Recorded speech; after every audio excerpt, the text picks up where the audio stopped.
I was very lucky. I got to work with Jerome Robbins when I was 21. He's very original and he is incredibly focused. So working for him was either you give 200% or you're out of the room. He couldn't tolerate lurking or not paying attention or not giving your all.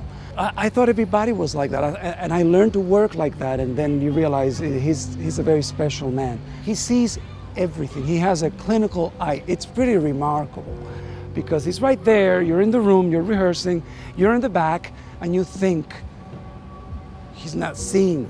And so for us dancers, we start to sort of take it easy because I'm not in the front.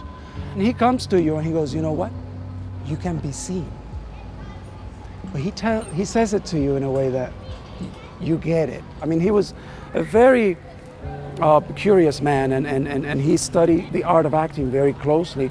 And he wanted to apply a lot of that, what you do in method acting, to this piece. So he brought clips of news. He wanted them to treat this as a story that was relevant, that was real, not as a piece of entertainment necessarily only. He demanded that everybody did their homework, that they created very concrete backgrounds about each of their characters. That brings together a very nicer, fuller picture when you do this kind of work. It's very meticulous, it's very detailed, and it's very rich. To me, it works when it's rich with details and purpose. Dance for the sake of dance turns to be a little boring. It's fun at the social club or at the dance ballroom, but when you are trying to engage an audience in a very specific story, dance has to be activated by and rooted and planted very, very clearly.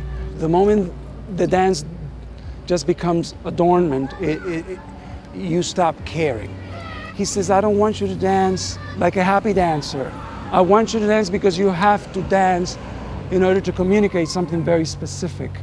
And he taught it very clearly, the motivations behind every move. I'm not sure that everybody's doing that these days, but every single move in a Robbins show, sections have names.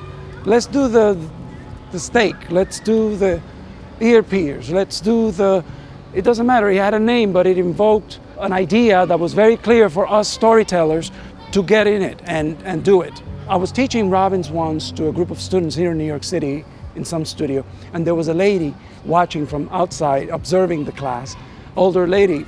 I gave the students a break and they went outside and they came back and they're like, you know what, that lady was in the original cast of West Side Story. And she comes in, she must have been in her late 60s then, and we said hello and I said, do you remember any of it? And she says, sure, I know that one you just taught, I remember it. Let's do it. So I put the music on. And this almost 70-year-old lady started dancing with me. First of all, she becomes young, because that's what happens when you dance. And she was doing exactly the same choreography. And I said to her at the end, everybody was clapping, I said, how you remember? And she said, when Jerry Robbins teaches it to you, you don't forget.